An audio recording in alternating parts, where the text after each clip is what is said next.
50, 45, there goes Davis. Oh my God! Davis is going to run it all the way back. Auburn's going to win the football game. Auburn's going to win the football game. He ran the missed field goal back. He ran it back 109 yards. They're not going to keep him off the field tonight. Holy cow. Oh my God. Auburn wins. Auburn has won the Iron Bowl. Auburn has won the Iron Bowl in the most unbelievable fashion you will ever see. Oh, welcome in, everyone, and good morning to a brand new edition of the Dream Wager, episode 357. Today is January 13th, 2024. As always, I'm your host, D-Rock, and joining me, feeling a little better under the weather, our NBA guru, my partner in crime, Elvis Lacoste. E, how you doing today, kid? Yeah, I'm doing great. Woke up early, went outside. Still happy to get some sunshine. Still, for all the listeners out there, for some odd reason, it's damn near 60 degrees out right now outside. That's kind of weird. Might be an historical day. I don't know how I feel about it, but I'm just thankful it's a nice day, though. 57 degrees here on the Northeast. A little windy, but it's nice. It's weird. It is weird. Climate change, But thankfully we have this nice weather because next week we'll get snow again. It's going to be in the 20s. So got to take what we could get over here on the East Coast. But Elvis, thank you so much for joining. We got a great show for everyone. We didn't do Wednesday. We're going to go back to our original programming every Wednesday and Saturday because, football season is winding to an end. But yeah, every Wednesday and Saturday we'll be up and live on YouTube, on Twitch, on Instagram, and on Twitter, YouTube as well. So we're going to go through this coaching cycle as well. A lot of things happened during the week off. We got Super Wild Card weekend. We got all the games we'll break down. 2 today. We got 3 on Sunday, and we got the Monday night special in Tampa Bay. Woo! And then we'll end on the hardwood. Elvis has some plays on the NBA hardwood as well. But Elvis, let's start with the coaching cycle. Since we last spoke, a bunch of coaches got fired. Literally, like a couple hours after we recorded Sunday night, Arthur Smith out, Ron Rivera out. Panthers, they fired their GM as well. Surprising one, Titans fired Mike Vrabel. I thought that one was a little interesting. Bears fired their offensive coordinator, Luke Getsy. They fired their quarterbacks coach, running backs coach, wide receivers coach, tight ends coach. But surprisingly, Matt Eberflus kept his job. Very surprising. We'll talk about that. Pete Carroll gone. Nick Saban gone. Oh, we'll talk deep into your boy Bill Belichick gone as well. So let's start with Arthur Smith. I was very not interested, but you kind of knew, especially the way the season ended for Atlanta. They had all the potential on offense, defense. I thought they played okay. But some of the coaching decisions I thought were worrisome. They had to get Bijan more involved. They had to get Kyle Pitts, Drake London. The quarterback position was a concern as well throughout the whole year, going back and forth between Taylor Heineke and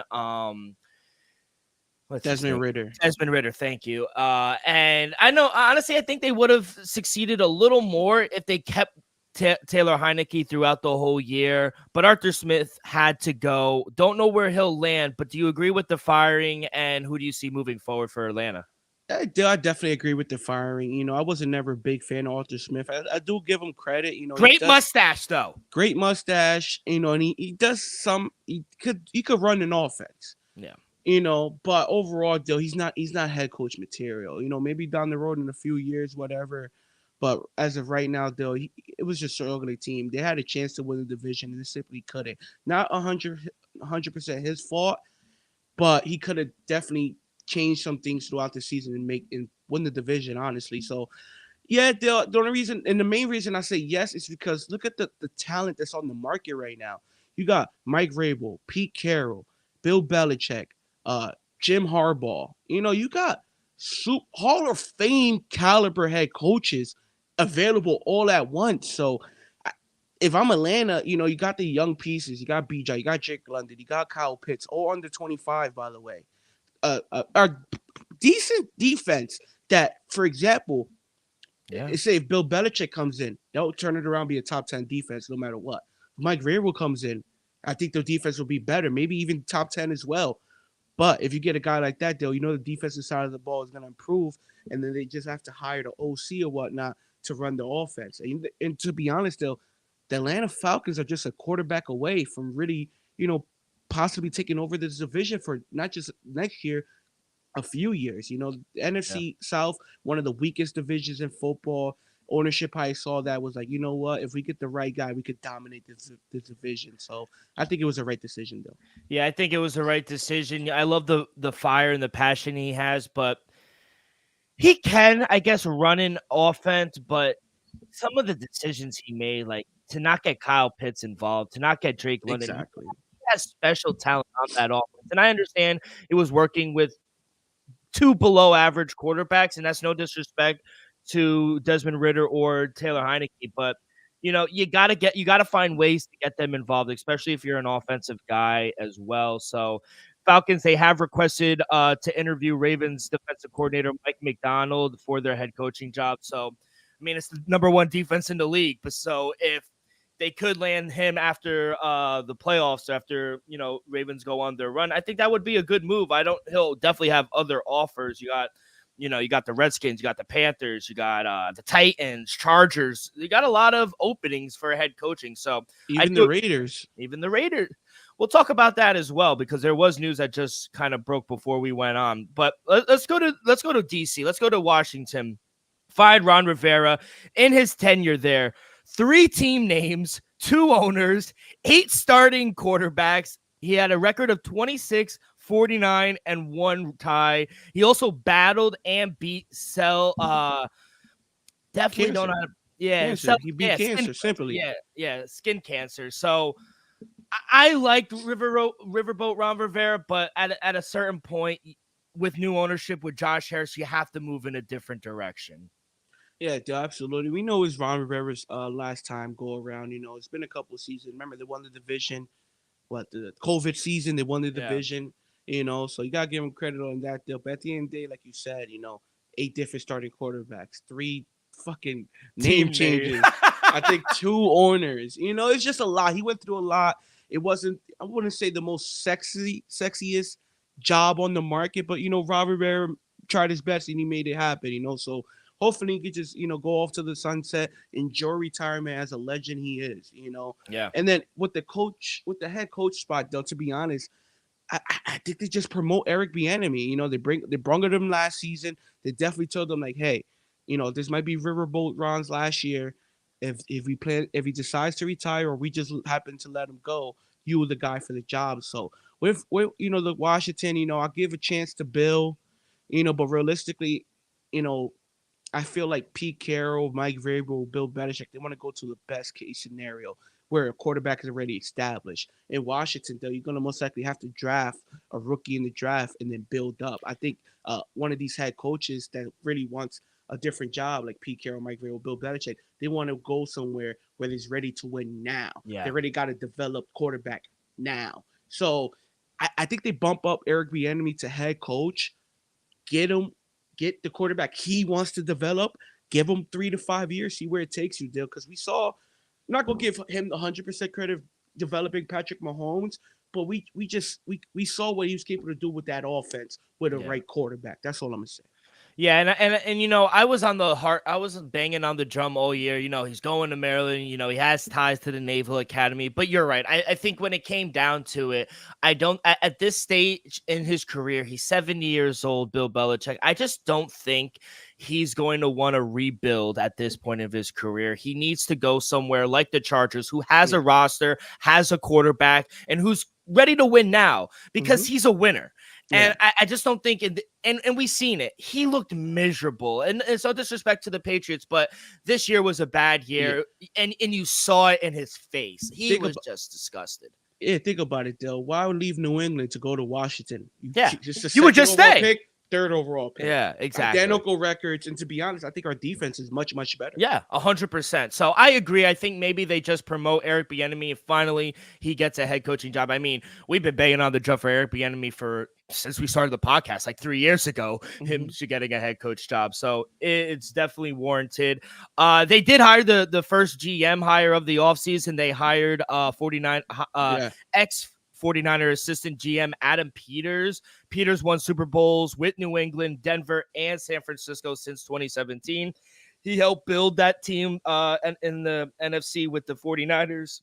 And, it was the first move that the new owner, Josh Harris, kind of made. So, Peters, he becomes the first major office hire by the Redskins. And I think he's definitely going to have a hand or a say in who they, I guess, either promote or they go out and hire for a coach, right?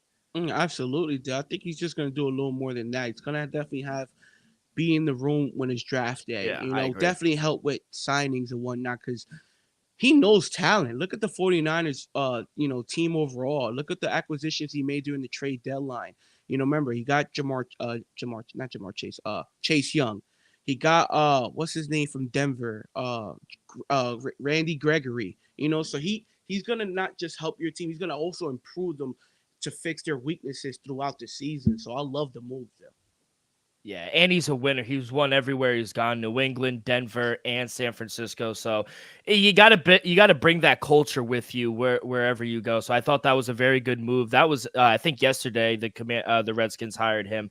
The one that was really odd, I guess, and kind of came out of left field, and there were little hints, but Mike Vrabel leaving Tennessee. I mean, he led Tennessee to 4 consecutive winning seasons after coming there in 2018. They did have back-to-back frustrating seasons. He finished multiple games under 500 back-to-back seasons, but he was NFL Coach of the Year in 2012. He had the 2021, 2022, and then he also got a number 1 seed as well. Like, I don't know. I didn't think he should have been fired, but I guess they have a new ownership. They're building a new stadium. I guess they just wanted a fresh start. They had no ties to Mike Vrabel, but he's on the top tier of one of the hottest coaches on the market. Yeah, Dale. To be honest, this one, like you said, this one caught me off guard the most, just because he's 2 years removed, 3 years now removed from Coach of the Year. Like you said, led his team 4 straight winning seasons to a AFC Championship game in Kansas City. Dale, this one's just surprising. The only thing I could say is some reports out there that's saying like, Mike Vrabel and the new ownership didn't have the best relationship. He wanted. That's what I heard too. Yeah, like he's like Bill Belichick. He's like a chip from the old block. He wants to have the final say. He wants to have the control. Is his way or the highway. Not saying it's just like that, but all I'm saying is if Mike Vrabel wants certain things done, he wants it done that way. Maybe him and the ownership were clashing throughout the season. They were like, you know what, you're a great head coach, but we can't see eye to eye. I think that's what it came down to. Mike Vrabel was not about to listen to an NFL owner about decisions about the team. Yeah. You're an owner. Like, I'm a former player. I'm a Super Bowl champion. I'm a coach of the year. You're not about to tell me how to run a football team. This is what I do. So I just feel like it just came down to that. I think Mike Vrabel will be a head coach somewhere else, probably within the week, to be honest, though. But with Tennessee, though, I think it's the wrong decision. And I think it's going to not just take one hire, possibly 2 hires to replace the great Mike Vrabel. Now, Titans, they've requested to interview two coordinators. One, Aaron Glenn, surprisingly, DC for the Lions. I thought that was very interesting, going a defensive route. And then they're going to stay defensively. They requested to interview Mike McDaniel, the Ravens. He's going to be a hot commodity this offseason. Ravens DC, Mike McDonald as well for their head coaching. Do you like them going defensively? Because I didn't really think defensively. Yeah, they could improve a little defensively, but I think most of the problems was offensively. We don't know the status of Derrick Henry coming back this season. He even hinted. He's not. And he's hinted at it. He, after that big week 18, the last game, he was like, hey, this might be my last time here in Tennessee. So he's gone. You don't know the status of your running back. You got a rookie quarterback. Like, I think there's more problems on the offensive side of the ball than defensive side of the ball. Yeah, I definitely agree with you. You're going to have Will Levis second year, so I definitely want a quarterback-friendly type coach, with Will Levis, if that's the guy I make the decision to move forward. And like you said, Derrick Henry's gone. D-Hop is going to be gone most likely as well. So you're going to have to shore up the offensive side of the ball with some talent, Dale. You're going to have to get a wide receiver. You're going to have to get a running back. And defensive side of the ball, Dale, I think they're solid. They're not great as they once was, 2 years back, Dale. But it's definitely like a middle of a pack defense. If you want to go defensive-minded head coach, by all means. But the main problem with the Tennessee Titans is the offensive side of the ball. Now, we have seen it work. For example, this season, D'Amico Ryan went to Texas with a rookie quarterback, and they winded up winning the division. But I would say he's much more of a player-friendly kind of guy, D'Amico Ryan. But it can work. I'm not saying it can't. It's surprising that they're going to go defensively then as opposed to offensive minded. Like I said, with the Bears, though, they fired literally everyone on the offensive side. OC, running back coach, quarterback coach, wide receiver, tight end coach. But they said after meeting Monday and Tuesday with Matt Eberflus, they're not going to make a head coaching change. He's expected to return to 2024. One, are you surprised? And I guess two is they made all that moves, but they didn't let go of Matt Eberflus. Why? To be honest, Dill, at the end of the day, Dill, did he deserve to get fired? Realistically, Dill, to me, the Bears had a pretty good season. I saw, them moving up, not down, not regressing. They got better overall as a team. Defensively, we saw from the addition of Sweat how good the defense was the last 6-7 weeks of the season. Hey, maybe that was him making that decision. That's why he didn't get fired. He's the one that probably pushed for the deal. We don't know. But I feel like he did enough to keep his job. The team went upwards, better than they finished last season. Justin Fields developed a little more, and their defense played pretty damn well, Dill. So overall, he didn't do anything, in my opinion, to lose his job. But next season, you see regression. They start 0-4. It might be a short season, but Dill, you can't fire him for having a better season than his previous. That's just my opinion. Yeah, I get that. I guess I'm just talking from speaking and listening to the Chicago fan base. They're sick and tired of it because they thought they were ready for the postseason this year, which I think they're a year or two away from. But they need to continue to improve because, like you said, it could be a short leash if they start to regress early on. I think in the middle of the season, they kind of plateaued. Justin Fields got hurt, and they were kind of dealing with some things. But like you said, towards the second half of the season, they were number one on defense, stopping the run. They got Sweat, which was an amazing job by, if you want to say Eberflus, Ryan Pohl of the GM. Somebody did it. Somebody did it. And they paid him. And a lot of people said when they released him, the Redskins, they said, oh, no one's going to pay him that. The Bears paid him. So I thought that was a great move. And like you said, Justin Fields got better. And I do hope for the sake of Justin Fields and for the Bears, they finally have some stability at the quarterback position and they don't go a different direction. He needs a little help. And to get another offensive lineman, get Marvin Harrison Jr., then we're really going to see what Justin Fields really is, So I think they should do that. But yeah, I kind of was surprised. I think when you overhaul and you let go every coach that I just named, and then you keep the head coach, that's kind of surprising because I thought they would kind of want to clean house a little bit, especially going into the draft. But hey, they're going a different way. So it'll be interesting to see who Matt Eberflus brings in to replace all of them. And I guess another shocker too in the Pacific Northwest, Pete Carroll out as Seahawks head coach. They said he could remain in the organization, maybe as an advisory role, but he will not be the head coach. I'll tell you this, 14 seasons in Seattle, 137-89, 2 Super Bowl appearances. He won a Super Bowl, should have won 2. If I'm being honest, should have handed the fucking ball off. He had a winning record in 11 of 14 seasons as a head coach. Like I said, 137 wins, 606 winning percentage are both the highest in Seahawks franchise history. He has 10 playoff wins since 2010. That's tied for third most in NFL head coaches. He's a first ballot Hall of Famer. I'm kind of shocked that he did it, but then you look back at it, last couple 4 or 5 years, Seahawks have kind of been the same team. They haven't really done that well, and they kind of haven't been that bad. Yeah, Dale, this was honestly not more shocking than Mike Vrabel, but I'm just surprised. At the end of the Pete Carroll, I think he did a great job. I understand not making the playoffs, but maybe, Dale, it was just time to part ways, One thing I could honestly say is, I listened to Richard Sherman the other day on Undisputed, Dill. He's not done. I understand they want to give him like a front office role, but what Richard Sherman said is Pete Carroll still wants to coach. He still got some time left to coach, Dill, and I think, to be honest, he's gonna get a call from one of these teams. You know, possibly the Commanders, possibly you know Carolina, possibly the Raiders, something like that. Who knows, Dill? But I think Pete Carroll is going to be one of the hotter options. You know, I'm a big fan of Bill Belichick, Dill. But if I'm having to pick between Pete Carroll and Bill Belichick right now, I don't know. It all depends who you like more. Who's your more cup of tea? Because to me, they're both great head coaches. Mike Vrabel as well, Jim Harbaugh as well. But with Seattle, Dill, this was just surprising me just because Pete Carroll, at the end of the day, he's still a great head coach, and just to bump him out, tell him he has to go to the front office there, I think he's going to find himself somewhere else coaching this summer. It's definitely going to fire him up. I agree on that point. But he is 72. But luckily for him, he ages in reverse. He gets older. He looks younger. This guy he's still chopping the gum, running with the boys, throwing the ball at practice. And that's what I like about him. He could really relate. I know he's old. He's 72.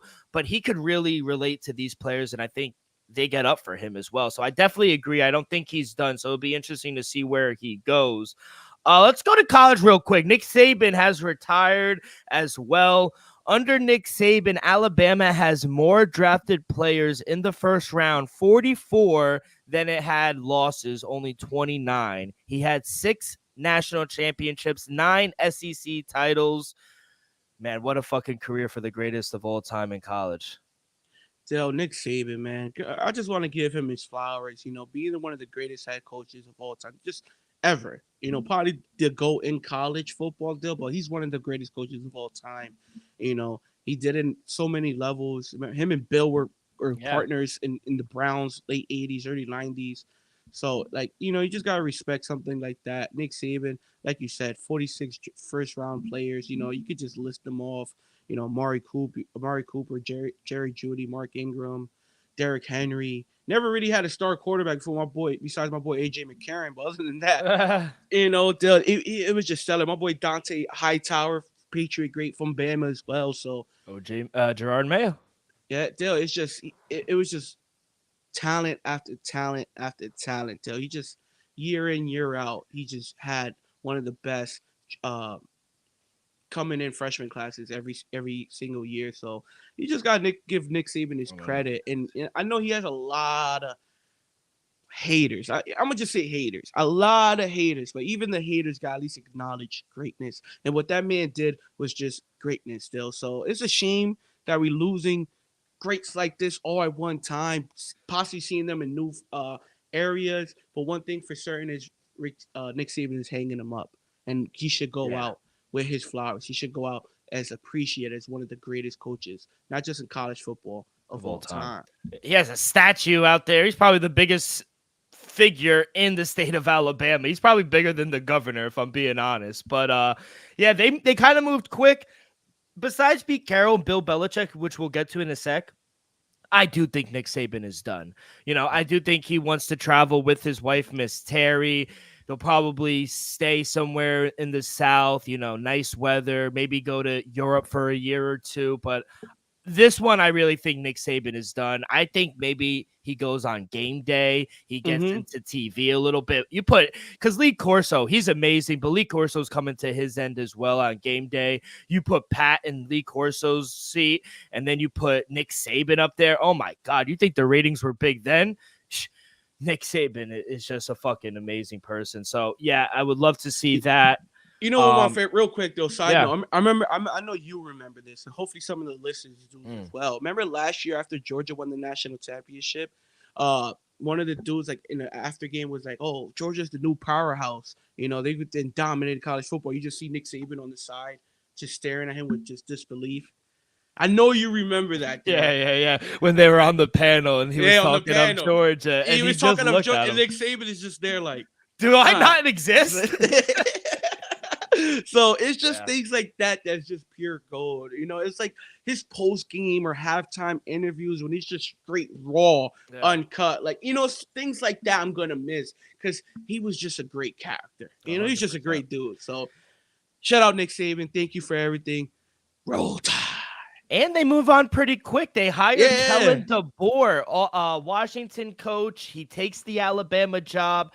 Now, I will say, a lot of people are upset. They say, hey, he used Washington to get to a better job. And I don't know if that's necessarily true, but who in this world doesn't do that at some point in their life? At the end of the day, I understand people commit to Washington to play for Kellen DeBoer. He's an amazing coach. His record is 104-12. Like, let's just be honest. He's an amazing coach. He had an undefeated team. He got all the way to the national championship, but he just ran into a buzzkill with the team up north. I will never mention their name. But you know what I mean?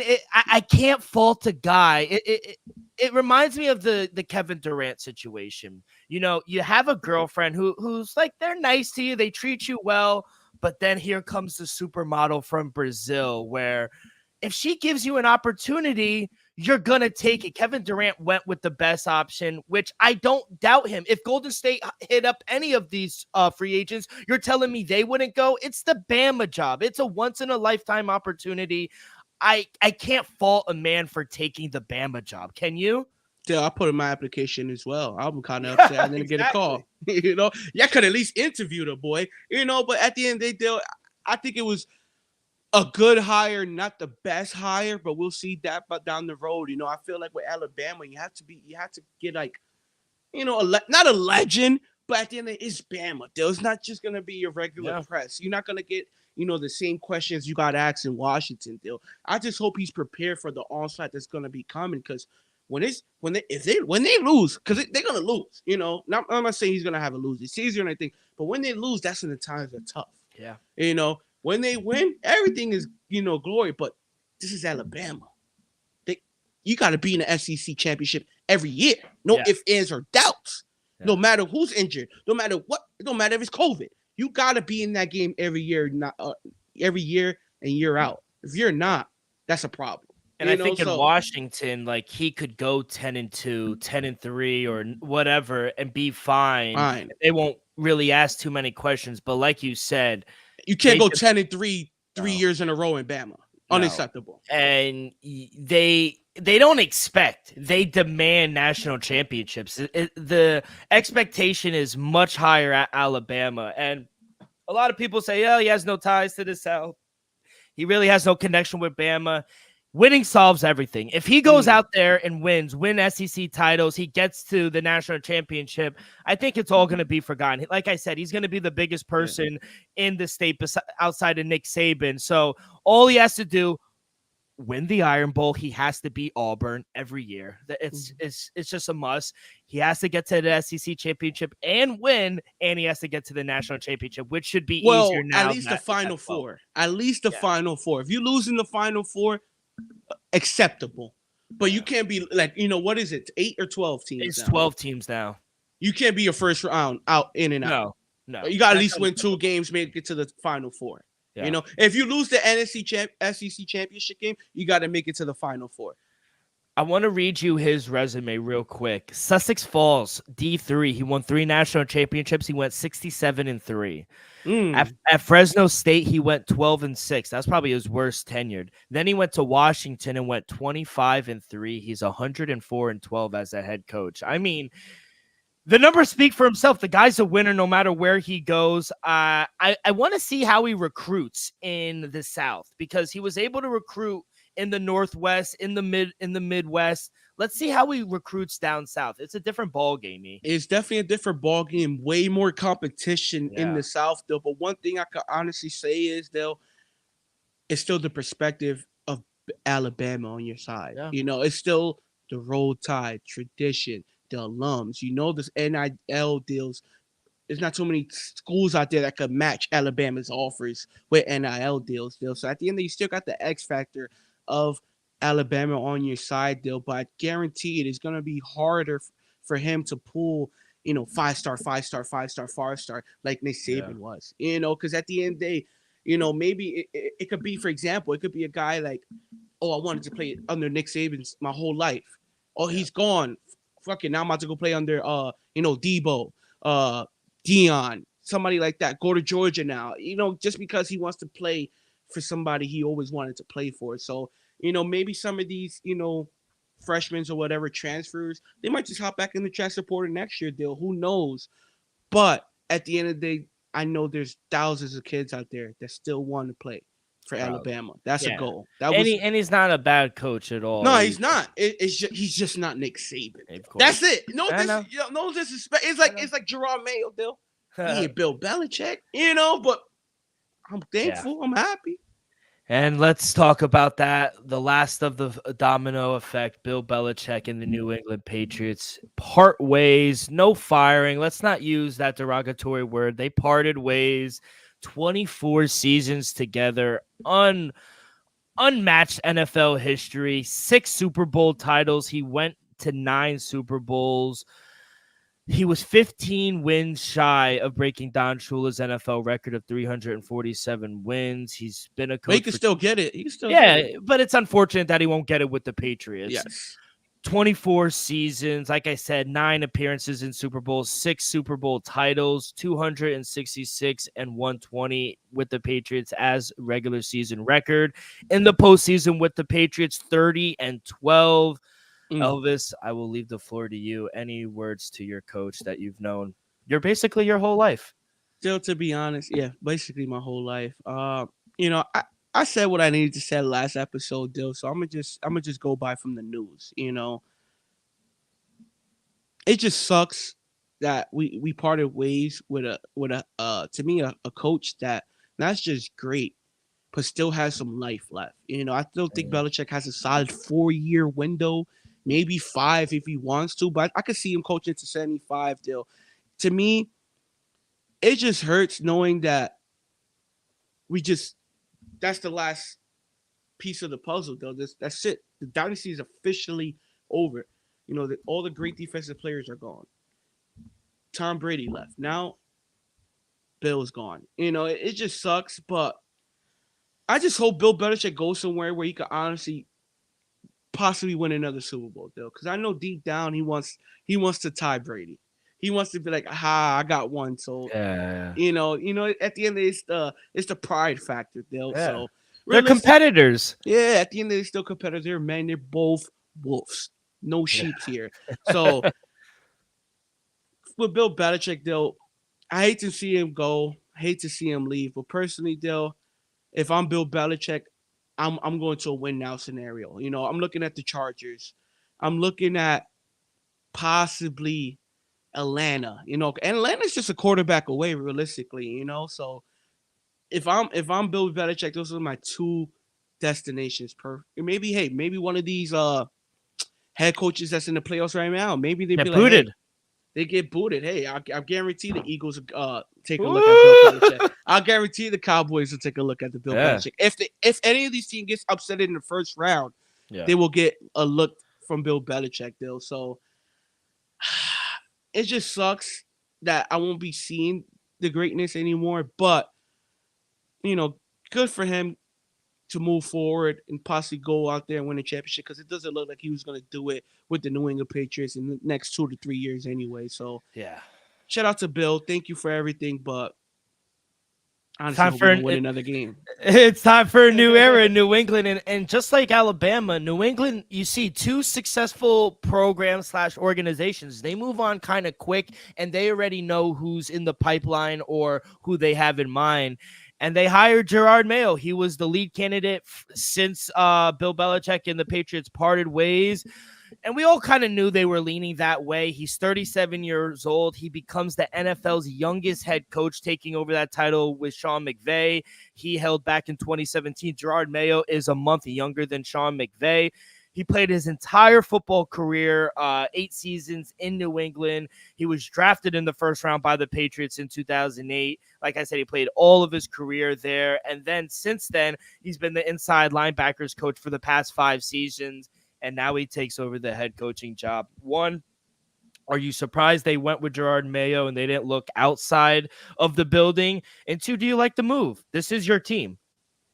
Still, to be honest, personally, I love the move just because all the stories I heard, ever since Gerard Mayo came into the NFL, he won Defensive Rookie of the Year, Dill. Since day one, like not day one, but since his rookie season, you know what they've been calling him in the locker room, Dill? Baby Bill. Little Bill. This is facts. This is confirmed. A lot of people say that he uses the same mannerisms that he used the same type of language just because Jerome Hill he's a dog at the end of the day. He's one of when he was in the NFL for that '08 to like 2014, he was one of the best linebackers in all of football. He's a Super Bowl champ now. So He is.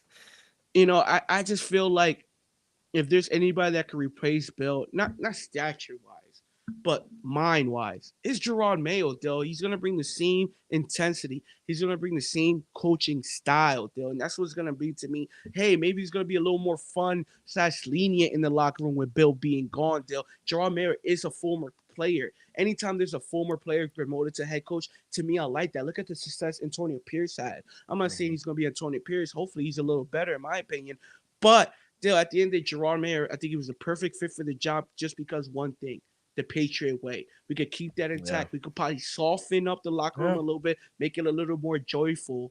Dill, this is another team, Dill. I feel like we're just a quarterback away. Our defense was a top 10 defense without a doubt. And one thing real quick to say about Bill, Dill, the general manager, Bill Belichick, failed, not the head coach, I not agree. the defensive coordinator. I forgot to say that.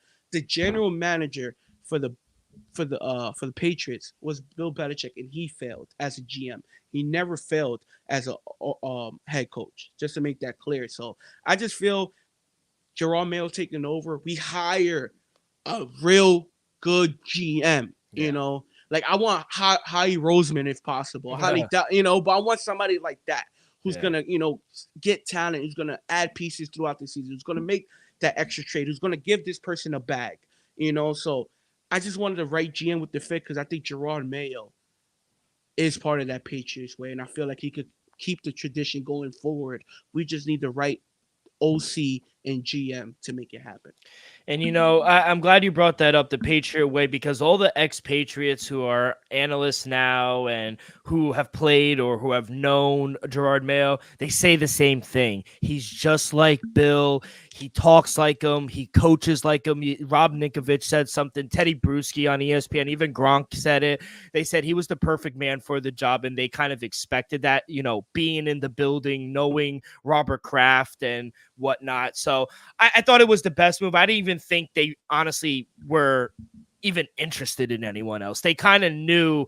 I think Robert Kraft knew, honestly, probably towards the end of the season, like, hey, we're probably going to give this to personally, I think Bill Belichick prepped him up for the last 2-3 years still for the job. Like, he definitely was like, hey, look, whenever I'm done, you're going to be the man for the job. Remember, Jerome Mayo, he was just a linebackers coach still for the last, 3-4 seasons? Five seasons.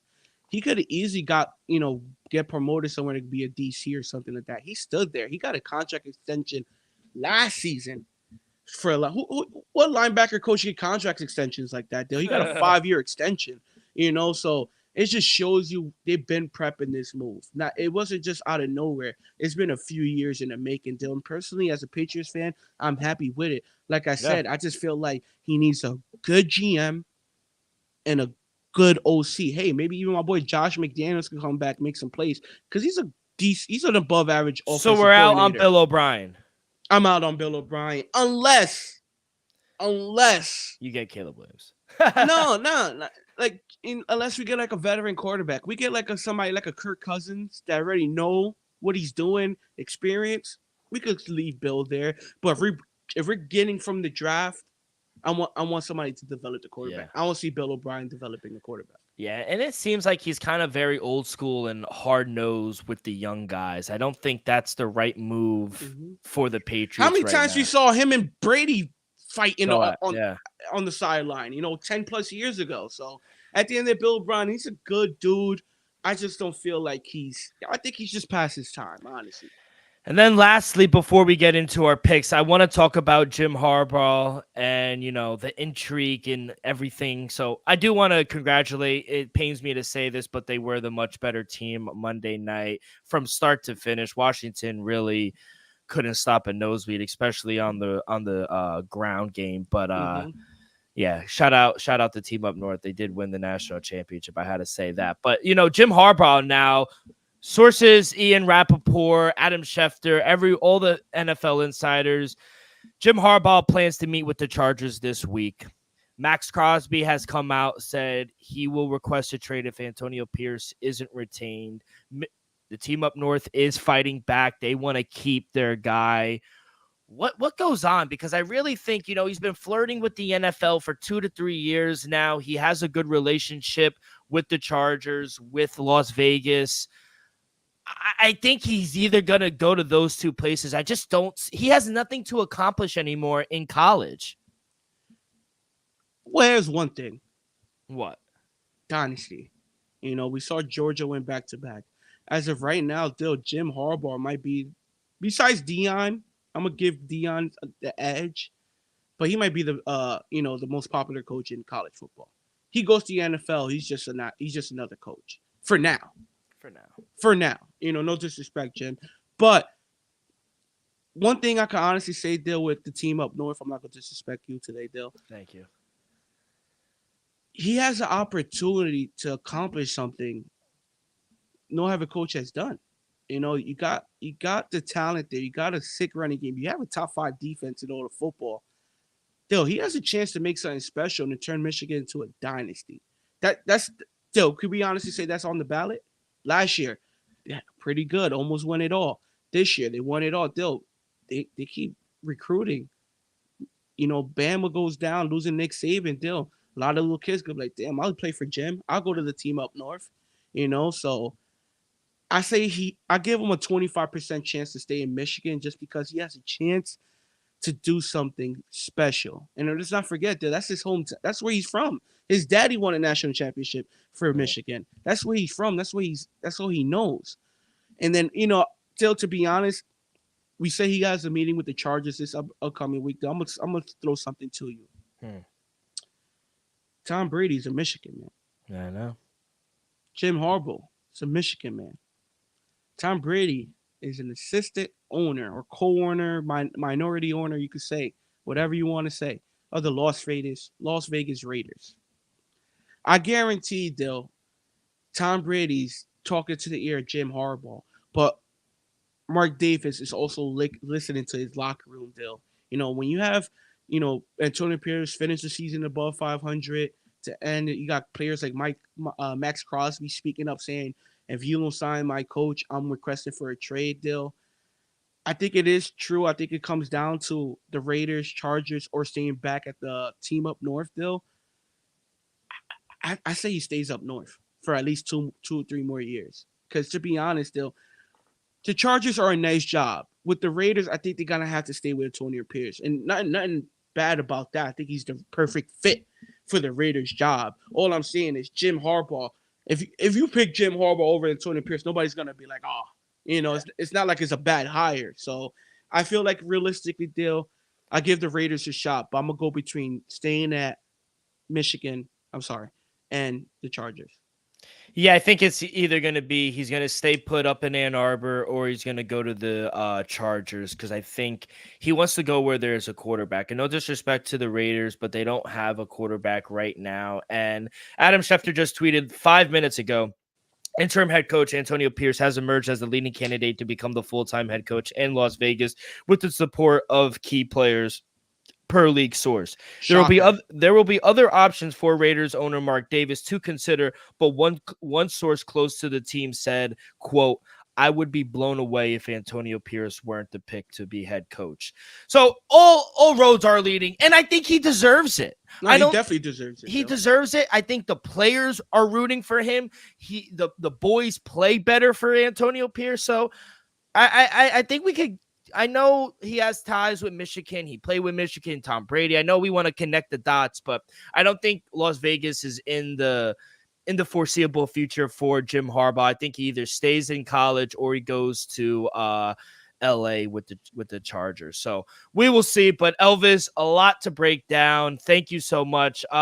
Before we get to Super Wildcard Weekend, quick word from our sponsor. We are brought to you by Viva Tequila Seltzer, the most refreshing hard seltzer on the market, hands down. It's no wonder why Viva was voted #1 hard seltzer in the world by San Francisco World Spirit Competition. With only 88 calories, 0 carbs, 0 sugar, and a light 4.5 ABV, Viva is the perfect drink for your post-game celebrations as it was created with that active lifestyle in mind. We flavor our tequila seltzer because flavor is the spice of life, and we like our drinks with just a kick, just like how we like our lives. Whether it's Huckleberry playing around a golf with the boys or an elderberry watching Super Wild Card Saturday, Sunday, it doesn't matter. Our favorites pair perfectly with our artisanal Blanco tequila for that subtle and refreshing drink. Our belief here at the Dream Wager and at Viva is to live long, live well, and live it up. All right, E, let's get to it. Super Wild Card weekend. We got 2 games today, 3 games Sunday, and we got the Monday night header. I will let you know right off the bat, Adam Schefter just tweeted AJ Brown out. Wow. Knew that was happening. That's why I grabbed the 3 early in the week, because you knew that was coming down. He deleted everything off of social media, everything to do with the Philadelphia Eagles. Well, Gone. He's gone. He's a diva. All wide receivers are divas. Whatever. I really don't care. I didn't think they were going to win anyway. But let's start with the 4:30 first game today in Houston, Texas. The Texans are hosting the Cleveland Browns. Browns 2.5-point favorites on the road, minus 135 on the money line, plus 2.5 for the home Texans, plus 114 on the money line. Over under is at 44.5. Joe Flacco versus the rookie CJ Stroud. What do you got, kid? Dill, first of all, I'm just going to be an exciting matchup. Texans coming from, basically the first overall, I think third, they move up to one. Bottom 3 teams last year to hosting a first-round division game is just special. You got to give credit to CJ Stroud and D'Amico Ryans, Dill. But Dill, what the Cleveland Browns was able to accomplish since Joe Flacco took over as the starting quarterback, Dill, it's nothing less than remarkable. Joe Flacco was averaging around 300 yards a game. Might throw an interception or 2 in there, Dill, but David Njoku, ever since Joe Flacco came on, he's been playing at another level. Amari Cooper, he is healthy now, Dill. I expect him to have a huge game. Jerome Ford, Kareem Hunt is running the ball. They ain't Nick Chubb, Dill, but they're running the ball really well. And then Joe Flacco, Dill. To be honest, I'm just surprised how well he's been playing. The old man got a week off last week, Dill. I expect him to be nice and fresh this week. 4:30 start, so no yawning, no going to sleep on the sideline at night, Dill.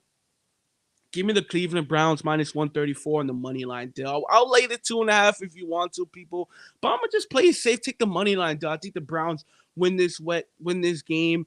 At the end of the day, I just feel like with the Texans, it's too soon. The fact that they even hosting this playoff game is unbelievable. So I just feel like with the Texans, they accomplished enough for this season.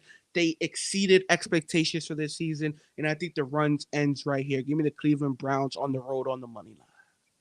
Oh, I knew you were going to do it. Honestly, I lean Texans plus 2. I like the over 44.5. That's going to be one of my plays. Since Flacco took over the Browns offense, this team plays at a much faster pace. They're passing the hell out of the ball. He's slinging that shit. Slinging it. I think the pace of both offenses, and it's going to be pushed with the rookie CJ Stroud. They don't really have a lot. I know Tank Dell is hurt, but watch out for Nico Collins. He could have a really big game as well. So I think both offenses will be able to push the pace and push the ball back downfield. I think both offenses can score. So give me the over 44.5 and going to the player prop, going back to my boy, David Njoku, over 54.5 receiving yards, minus 115 over at DK. He's been over this number in 3 of Flacco's last 5 games. He's averaging 76 yards per game.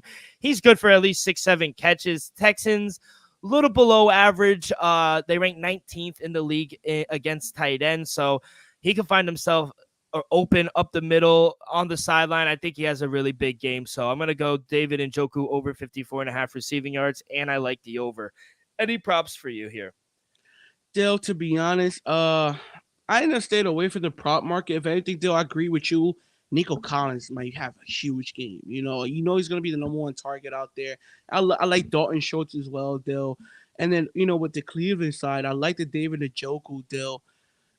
If anything, one thing I really like, Dill, to be honest, is Jerome Ford over 42.5. I feel like the number is too low. Yeah, I don't expect him to have a huge game, Dill, but the fact that the man's not going to get at least 50 rushing yards, Dill, especially if, Browns are control of the game, have a lead, they're gonna just try to work the clock, and I think Ford is gonna get a couple chunks at it. So I'll lean Ford for over 42.5 rushing yards. Though I think the number is just too low. And then, like you said, Dale, Amari Cooper over 75. Nico Collins. I like Nico Collins a little more than Amari Cooper just because Amari Cooper's coming off that heel injury. I expect him to be good, but you never know. Nico Collins, last time we saw on the field, I think he went for 175 and a touchdown. Yeah, big game there. Let's go to the second game in Kansas City, where it is going to be frigid tonight. Around 8 o'clock, it should be -7, feels like -30, -32 with the wind chills. It should be illegal to play in that. I'll say this. The people that are saying, first of all, I think the tickets should be free. If you're going to go to that game, they should give you the tickets for free to sit outside. I will say this, though. People saying it's dangerous to play, stop it.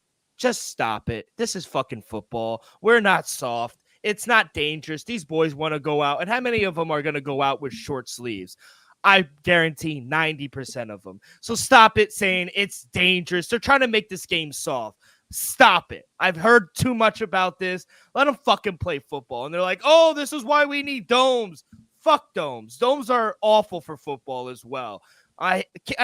This is my get off the lawn segment. I'm an old man right now. I hate turf. I hate domes. Football is meant to be played outside in cold weather. That's what it's made for. So enough of this soft shit. I'm sorry. I had to go on a tangent real quick. Anyway, Kansas City laying 5 now. Laying 5 at home. -245 on the money line. Dolphins coming up from Miami, +5 on the spread, +200 on the money line. Over under is at 43.5. Elvis, do the Dolphins stand any chance here in this gold? Absolutely not. They'll give me the Kansas City Chiefs -4.5. This Dolphins team has one win over a team over 500 all season long. And you expect me, this team, to go on the road in Patriots the snow, have more. In the snow, and beat Kansas City and Andy Reid in that defense. The defense, to be honest, might be a little better than the offense. I'm being true. True now. Dill, I just don't see Miami, Dill. If this game was in Miami, I'll still lay the 4.5, to be honest, with the Chiefs, Dill. I just don't see it. It's going to be snow. The only person out there that really has experience in this type of weather is Tyreek Hill, because he played in Kansas City, Dill. And another reason, the main reason, on the defensive side of the ball, Dill, they just depleted. Xavier Howard, looking like he's not going to go. Chubb, torn his ACL. Their best linebackers and defensive end last week in Buffalo, they ended up getting hurt, Dill. So I just don't see the defense able, even though Kansas City might drop 4 balls, I just don't see them being competitive due to the weather. Steve Spagnuolo calling the defense. We saw how poorly Tua looked last week against the Buffaloes at home. You expect me to believe he's going to be better in the snow on the road? It just don't make sense to me, though. If this was a 7.5 point spread, I would have laid the 7.5 as well. I think Kansas City wins something like 23-13. Yeah, I grabbed the Chiefs earlier in the week. I got them at -3.5. To be honest, 5 would be the farthest I'd go with the Chiefs. I lean under, obviously, under 43.5. We all know the weather condition is going to be one of the coldest games in NFL history. So that's how I do. I don't think they're going to stand a chance. I think the Dolphins. Player prop, give me Isaiah Pacheco over 15.5 rush attempts, -115. He's gone over this number in 7 of the Chiefs' last 11 games. Weather should be perfect for the Chiefs to pound the ball all night. Going to be windy, not going to be throwing the ball as much. I have a hard time believing the Dolphins are going to be able to have success moving the ball on offense. Tua is from Hawaii, played at Alabama, and now is in Miami. Now you want him to play in -30-degree weather? I just don't see them having much success, if I'm being honest. The Dolphins offense kind of has struggled against not the best defenses, and they even struggled against this Chiefs defense in Germany, and that was a dome game. So give me the over Isaiah Pacheco, over 15.5 rush attempts. I think he pounds the ball all night. I also like, they're giving me plus money on anytime touchdown with Travis Kelce, +135. I am so fucking tempted. I mean, in the playoffs, they're going to give him a couple attempts in the red zone. Patty Mahomes, Andy Reid, they're going to draw something up. I didn't get there yet, but I might sprinkle. You're giving me one of the greatest tight ends ever at plus money.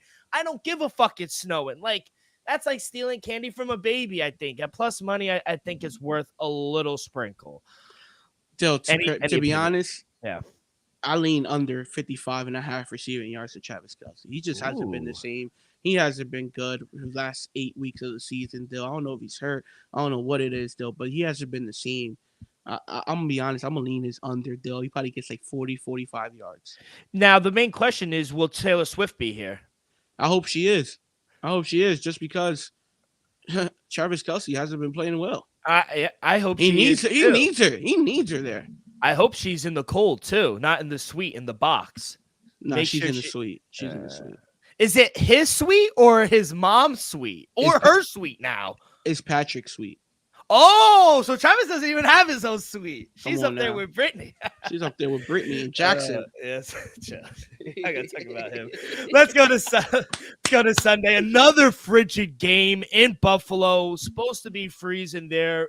I want to get the actual forecast. I had Kansas City's on hand. Let me get Buffalo's real quick before we go. So tomorrow tomorrow it's snowing right now. It's supposed to snow for 5 days in a row in Buffalo all the way till Thursday. It's supposed to be 8 degrees tomorrow. Feels like -10 with the wind chill. I mean, another really brutal game. But let's just say this team, Pittsburgh, is used to the cold. They're from Pittsburgh, not too far away from Buffalo. So not a much big advantage to Buffalo. But right now, Buffalo, TJ Watt is out of this game. That really hurts their defense. Buffalo laying 9 at home, -485 on the money line, +9 for the Steelers, +370 on the money line. Over under is at 33. I'm going to lead this one off if you don't mind. I lean Steelers plus the points. I know TJ Watt is out, and I know that you really can't undervalue how much he really means to this defense. But, man, this weather is awful. Josh Allen will turn the ball over maybe once or twice and maybe keep the Steelers in the game. I feel like the Bills win 20-13. It feels like that type of game. As for the total, it has come down a few points. I would just stay away. If you were able to get the opening line of 35.5, perfect. I would take the under. But 33.5, nah, I lean under, or I'd just stay away from the total if I'm being honest. But I lean Steelers plus the points. I think Mike Tomlin and the boys, Mason Rudolph, say what you want about him, but he has been winning. Najee Harris, they've been running the fucking shit out of the ball as well. So I honestly would lean the Steelers plus the points. And I got a player prop, Jaren Warren, under 9.5 rush attempts, -115. He's been under this number in 12 of 17 games, including 6 of the 7 Steelers losses. And Bills are great against the run. They allow the 3rd fewest rush attempts per game, mainly because of how slow they play. Both teams play at a slow pace. Both teams rank within the 12 slowest teams in the NFL since week 12. And I just think the way the weather's going, I think the way the Bills want to play this game, the Bills should be able to control the clock. And especially without TJ Watt, I just find a hard time thinking that Jaren Warren's going to have a good game. You know, weather should be a factor. And let's be honest. Like I was saying earlier, the Steelers are going to use Najee Harris as their running back 1. He's looked much better than Warren. Najee Harris got 26 rush attempts in last game in an ugly Baltimore rainy game. And while Jaren Warren only got 9 last week. So I don't see him getting double-digit carries. I think they're going to run the ball with Najee Harris. And to be honest, he's looked better than Jalen Warren. So give me Jaren Warren under 9.5 rush attempts. Dill, I like it, Dill. To be honest, I like the plus the points with the Steelers as well, Dill. So much that we played this safe, Dill. I teased up the Steelers to plus 15.5, Dill. I just don't see even at plus 10. If the 10 was still available, I would have took the plus 10, Dill, because I just don't see the Bills beating this team, even without TJ on the opposite side, on the defensive side of the ball. I just don't see the Bills beating this team by double digits. I just don't see it. You know, like you said, Mason Rudolph, he ain't a household name. He ain't this, he ain't that, but Dill, he's been winning games as of late. You know, I understand George Pickens didn't have a catch or a yard last week against Baltimore, Dill, but games prior to that, he's been going off, having the best game of his career. Like you said, Najee Harris has been running the hell out of the ball. Deontay Johnson, he's back. He's healthy. He's well. I just feel like the Steelers could possibly make some things, do some things in the snow that's gonna shock the Buffalo Bills. Though one thing I can honestly say, Dill, what really's been the key to the Bills winning these games these last 6-7 weeks of the season? It's how good James Cook has been running the ball, and then Josh Allen playing off that. In the snow against this defense without T.J. Watt, I feel like the Bills is gonna have a hard time running the ball successfully against this defense in that weather. So Yeah. if they can't work play action off the run, I think Josh Allen is live to throw a pick or two like he did against Miami. They'll force some balls. Looking like Gabe Davis won't be there. He's a solid number No, two. he's out. He's out, Dill. So him and Stephon Diggs, they haven't really been on the best connection as of late. When the last time Stephon Diggs had a 100-yard game? I'll I wait. can't remember. So if they can't solidify the running game early, Dill, I think the Steelers are not just live to cover. I think they're live in this game. Remember these last 3 weeks of the season, the Bills haven't looked that impressive. Close game against the Patriots that we should have won. Close game against the Chargers against Easton Stick. That was a very close one, that much closer than we expected it to be. And then last week, Dill, they got the victory, but it wasn't a cute victory at all. So you can't lie. These last 3 weeks for the Bills been a little sluggish after dominated against Kansas City, dominated against the Cowboys. So I think the Steelers could cover the number 9.5, 10. I'm playing it safe, people. Tease them up to 15.5. Yeah, I think that's a smart play. And, talking to the receiver wise, Shakur's really come on for the Bills. I like him as well. Yeah, but are you going to depend on him in the snow in playoff game? I We'll trust see. Gabriel Davis more than him. Let's go to the 4:30 matchup in Jerry World. Cowboys hosting the Green Bay Packers. Cowboys laying 7 at home. Minus 340 on the money line. Plus 7 for the Packers. Plus 270 on the money line. Over unders at a high 50.5. Elvis, I have no play here. If I'm being honest, I do lean the Packers plus 7. I think it's just too many points for a Packer team that recently has played well. Jordan Love, I hate to say it, but he's proven me wrong. He looks really good. Unfortunately, he looks really good. I lean over.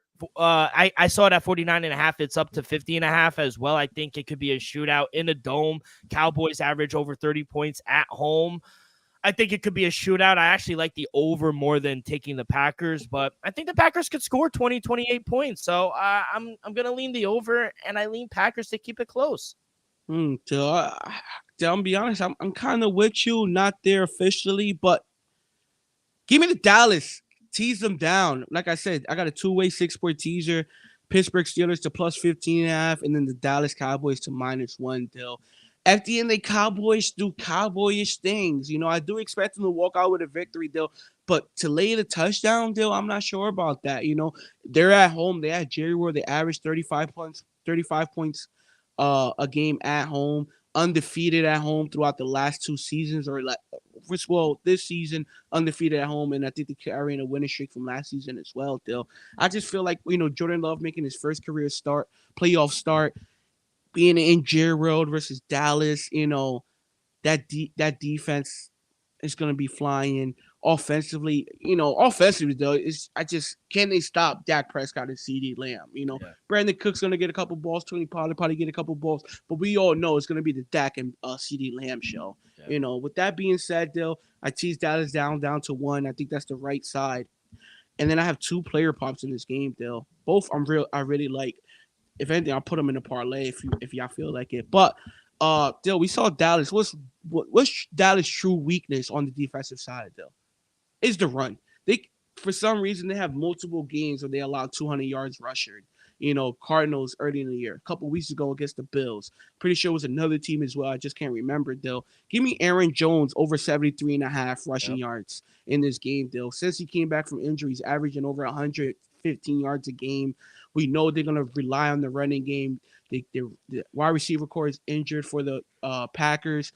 Jordan Love, you're not about to go out there, drop him back 35, 40 times, especially against this defense in Jerry World. You're going to rely on the running game, Aaron Jones with fresh legs, and then, play action, playoff fakes and whatnot. So give me Aaron Jones over 73.5 rushing yards at -115. And then my other player prop, Dill, because It's him or bust still. Give me CeeDee Lamb over 100 yards and a half Whoa. 115 still. To be honest, we know if Dallas Cowboys going to win this game, CeeDee Lamb is going to have a huge game. Because to be honest, Brandon Cooks, he's capable of doing it, but he's not the favorite target. Jake Ferguson, he has a good game every now and then, but we know Dallas ain't going to win this game if CD doesn't at least go for anywhere from 100 to 120 yards with a touchdown, Dill. With that being said, give me CeeDee Lamb over 100 and a half on minus 115 and Aaron Jones over 73 and a half rushing yards, Dill. I think this game is going to be a little closer than people expect it to be. Love the Aaron Jones prop. I mean, that's the way they're going to stay in this game, kid, running the ball. And for whatever reason, I know they have a really good D line and defense overall, but they just have a hard time stopping the run for whatever reason. So I think that is the formula. Matt LaFleur, if he wants to, you fuck with him now. You fuck with I him just like saying his name in a French accent, but yeah, they need to run the ball. And like you said, as soon as Aaron Jones came back being healthy, he's been a fucking beast running the ball. So, yeah, I think that number's low.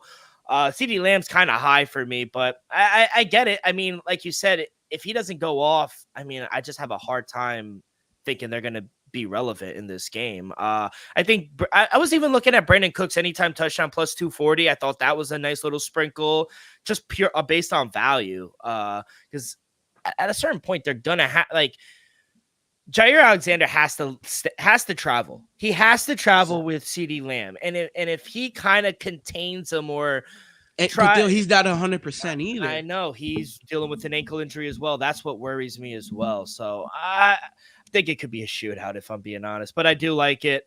I think teasing him down was the smartest play. Let's go to Sunday Night Football in Detroit. Matthew Stafford makes his first return back to Detroit. What a game this is going to be. This is the one I can't wait for. Detroit laying 3 at home, minus 162 on the money line. Plus 3 for the Rams, plus 136 on the money line. Over under is at 51 and a half. Love the story. Aaron Donald called up Jared Goff this week just to tell him how much respect he has for Jared Goff, how much he improved his career. And really, he was down. When the Rams traded him to Detroit, they thought they shipped him off to kind of kill him.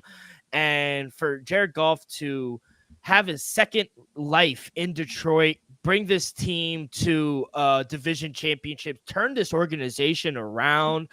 He's really Aaron Donald, first ballot Hall of Famer. He's been really impressed to see what his former teammate has done in Detroit. So love to see that from Aaron Donald. Give Jared Goff, because I've been a harsh critic on Jared Goff as well. Mm-hmm. But I have come around, and what he's done can't be understated. I think he's a top 10 quarterback right now. So I do have to give him his flowers as well. Shout out Jared Goff. But I thought that was very nice of Aaron Donald to say. But as for the game, kid, I was able to grab the Rams a few days ago. I got the hook 3.5. The number's at 3 now. I still would lean the Rams. Maybe even want to buy the half point, get the hook just to be on the safe side. But I got to take the Rams here on the road. I lean over as well. I think both offenses can get going, especially in a dome. My one worry backing the Rams is their special teams. They have by far the worst special teams out of any team remaining in the playoffs. Their special teams in the punt lost the game to the Ravens, just going right down the sideline. There's been multiple games where the special teams has cost this Ram team. That is my one issue. I think it is going to affect them. Maybe not this game, but when they start playing better teams.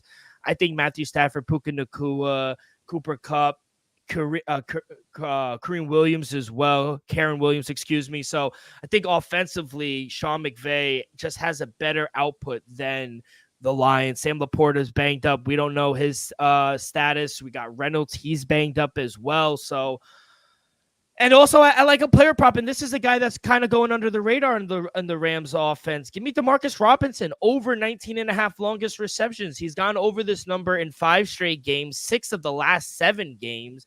And Detroit, they're not the best. They don't have the best secondary. Branch, the rookie, he's kind of banged up. I know they get CJ Gardner back, but he's kind of slowing things up a little bit. And they allow a lot of deep balls. So we've seen Robinson really come on this past month and a half. In a dome game, I think Robinson can break one, get a 20-yard catch. So I'm going to go over 19.5 longest reception and give me the Rams plus the points. I even think they're live. They went outright. Dill, I'm gonna be honest. I don't have official side in this game, Dill. I do lean Detroit just because I feel like, home field advantage. The place is gonna be rocking. First playoff game in our lifetime in Detroit. You know, Jared Goff in that offense. I understand they kind of, injured a little bit, Dill, but I just have a feeling Detroit's just gonna go and handle business. David Montgomery, Jameer Gibbs, that's a dual threat coming off the backfield. And we both said it earlier in the season, though. This team is at their best when both their running backs is healthy, though. If Sam Laporta is able to go, I even like it a little better. But, officially, though, I didn't touch the side. If anything, the money line comes down, I'll go with Detroit, but I'm not going to lay the 3 with them. I think it's going to be a close game. With that being said, though, my official play in this one is give me Cooper Cup over 68.5 receiving yards at minus 115. Still, I understand Puka Nacua has been basically the number one all season. Cooper Cup in and out of the lineup, though. But this is playoff football. If there's anybody you're going to trust on the road to catch a ball, it's going to be Cooper Cup, even if he's double or triple coverage, like we saw during the Super Bowl run a couple of years back, though. I just feel like Cooper Cup and Matthew Stafford is going to be on the same page all day, all night. I feel like he might go over 100 yards with a touchdown deal. 68.5. I think the number's too low. Give me the over. Cooper Cup over 68.5 receiving yards. Like you said, Dill, all season long. The biggest concern with the Lions is the defense / secondary. I think Cooper Cup could expose it. Let's go to Monday night. The Philadelphia Eagles are on the road taking on the Tampa Bay Buccaneers, and the number has come down, obviously, because the news of A.J. Brown. Not as much, but right now, Eagles laying 2.5 on the road. Minus 142 on the money line. Home dogs for the Tampa Bay Bucks, plus 2.5. Plus 120 on the money line for the Bucks. Over under is at 43. Elvis, I was able to get Tampa plus 3.5 earlier. I grabbed Tampa again this morning plus 3. I'm going to take a money line. I honestly don't understand the line. I don't know how the Eagles are the favorite. The way they've been playing these past 2 months, they've been awful. They've been a bottom 5 team in the NFL these past 2 months, but they continue to get respect from the odds maker, which I don't understand. I think the Bucs should be the favorite, especially at home. I think they have the better defense. I believe Mike Evans could torch their secondary. Their defense is not good. A.J. Brown now out. That's one less piece they have to worry about. And let's be honest, Levante Davis, the linebacker, he's been under the radar playing like a top 10 linebacker this whole season. He could still play as well. I just think the players have checked out for the Eagles. They're done. I think Nick Sirianni, if he loses this game, I think he's gone. I don't care. He just made a Super Bowl. The patience in Philadelphia with the ownership and the fan bases are razor thin. They don't have time to go back and forth and be like, oh, well, we'll give you another year or two. I think he's gone if they lose this game. As for the total, I would lean injury. I would lean under. There's a lot of injuries. Baker Mayfield was banged up. Jalen Hurts broke his middle finger. He's banged up. A.J. Brown out. So I lean under. I think it should be a really tight-knit game. But I'm going to take the points in my pocket and give me the money line. Give me the Tampa Bay Buccaneers, my dog of the week. Still. I'll tell you what, it's going to be a good game. I'm glad that this isn't the Monday night solo just because I feel like it's going to be a low-scoring knit and grind game, Dill. Real quick, Elvis, I'm sorry to cut you off, but am I crazy to think that, because I told this to a few people, and one thought I was crazy, and the other one's like, nah, I kind of get what you're saying. Bucks should be the favorite. Am I crazy or no? You think they got this right? To be honest, Dill, they got it right. I agree. Don't get me wrong. Do I agree? To me, should it be a pick 'em? Absolutely. But should the Eagles should be the favorite? Yes, still. Just because they have a chance. Still, I highly doubt it happens. But we both know if the Eagles come out firing, they could blow the Tampa Bay Buccaneers out. If that if is huge. No, it's bigger than ever, Dill. It's bigger than ever. Yeah. But all I'm saying is, if the Philadelphia Eagles come out any way they did throughout the first 10 weeks of the season, this game going to get ugly quick. Could we at least agree on that? Yeah, I agree. I just don't think they've shown us that. Me either, especially the last 5 weeks. Still. Yeah. All I'm saying is, if this team resembles anything from the first 10 weeks of the season, this is a double-digit game. No ifs, no ands, or bouts about it. Dill, with that being said, Dill, Give me Philadelphia Eagles on the money line, -142. Wow, it just dropped, though, to be honest. Just because Baker Mayfield these last 2 weeks, though, could I say he's been struggling? He has. He's this is the worst Baker Mayfield's look all season long in the final 2 week stretch of the season. Last week against that win against Atlanta, that wasn't an impressive win. Or Carolina wasn't an impressive win. What was it? 9-0 basically? 9-0, yeah. That's you're not gonna beat the Philadelphia Eagles scoring 9 points. No, I agree. I don't see Baker Mayfield in this offense, even though the Eagles defense is, I'm going to say trash.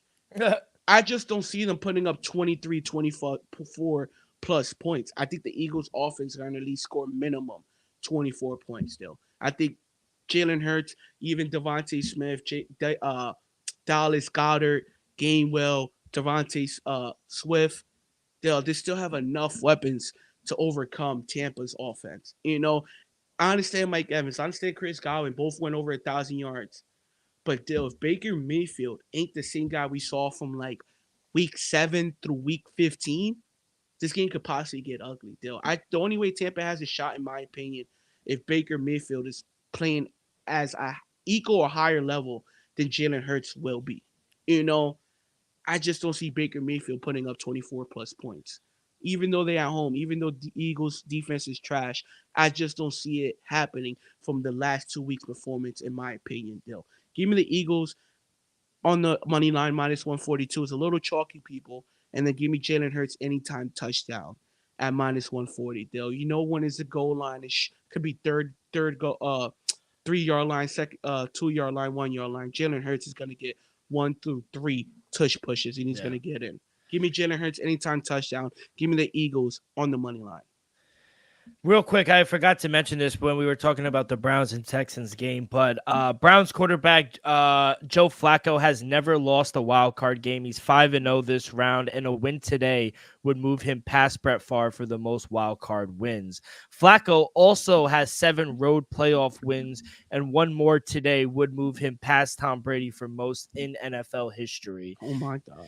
Oh my God. As part as the contract reconstruction this month, if he wins today, he'll receive another $250,000 bonus for every win he has this postseason. So money's coming in for my boy Joe Flacco. He's in the record books. Hey, he's moving past Hall of Famers now. These aren't what I'm saying. These are facts. If Joe Flacco wins a game or two, we're going to have a serious conversation if he's a Hall of Famer. He gets to the AFC Championship game. Oh, my God. I'm not saying he's a first or second ballot. Yeah. But the boy might go in 3rd or 4th. The conversation needs to be started then. If he wins this game and another one, Hall of Famer. Elvis, good luck this week. Good luck in the wild card weekend. Should be very interesting. Should be fun. Can't wait for that. Let's transition to the NBA. We got how many games on the slate? 8 games on the slate today. One game for me I like.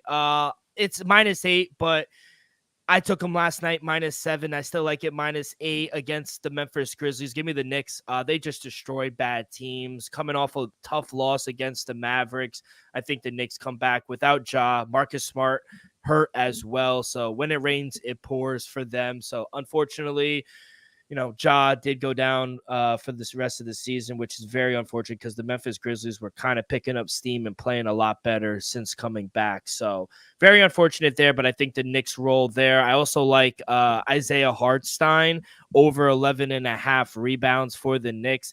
Since OG has joined the Knicks, he's averaging 14 rebounds on 21 rebound chances per game. So that marks him the 4th highest rebounder in that 21 game stretch. So I think he has a lot of opportunities, especially with Mitchell Robinson being out for the Knicks. Hartenstein has been a very good piece getting some boards. So I know it's a lot. It's high for a reason, 11.5. It's at -120, -115 at some places. So shop around, but give me Isaiah Hartenstein over 11.5 rebounds and give me the Knicks laying the points.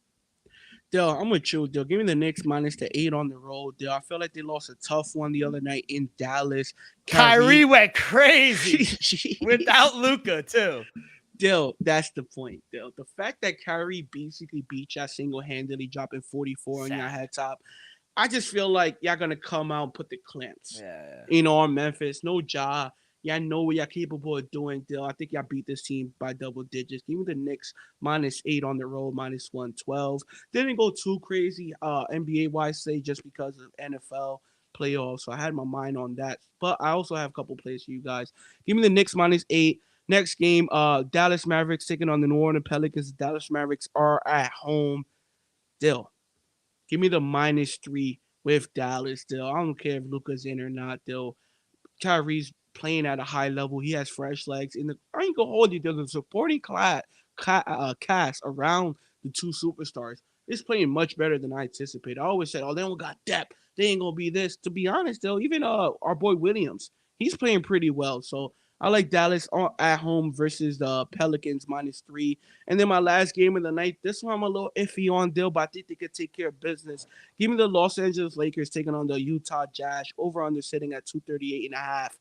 They'll give me the Lakers. I took a -1.5. As of right now, they're -1 at -115, -120 on the money line. So pick your poison, people. I just feel like the Lakers, they got to start winning these games. It's January already, mid-January. We're like a month away, maybe a month away from the All-Star break. The Lakers have to get it together, and I think they got to start on the road against Utah. This is a winnable game. To be honest, it's a shame they're only a 1-point favorite. I was just thinking that they should be at least a 4 or 5 point favorite. By the way, that when we recorded last week again with the Clippers, they blew them out. Oh my God, they blew them out by we told you. Elvis, thank you so much. Any last words before we get up out of here, kid? Not Dill. It's just hopefully the weather ain't too bad in some of these playoff games because I'd rather see an exciting game than a long, boring game personally. Yeah. But let's just have a great weekend, positive weekend, Dill. We'll be back on here Wednesday to discuss it. One thing before we get up out of here, if I wasn't tooting the Jets, I got to do it on my way out. Shout out Sauce Gardner, first quarterback since the 1970 merger to be named first team All-Pro in both of his first 2 seasons.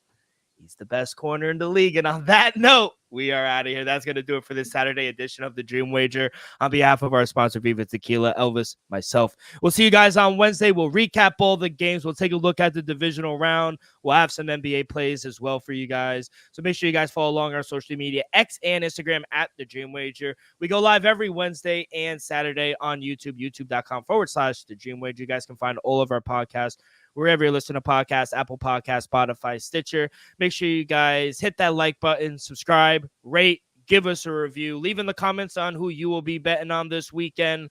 All that good stuff really helps the show grow tremendously. So be a friend, tell a friend. Everyone have a great day. Good luck on your wagers. Be safe, be well. We'll see you down the road. Peace.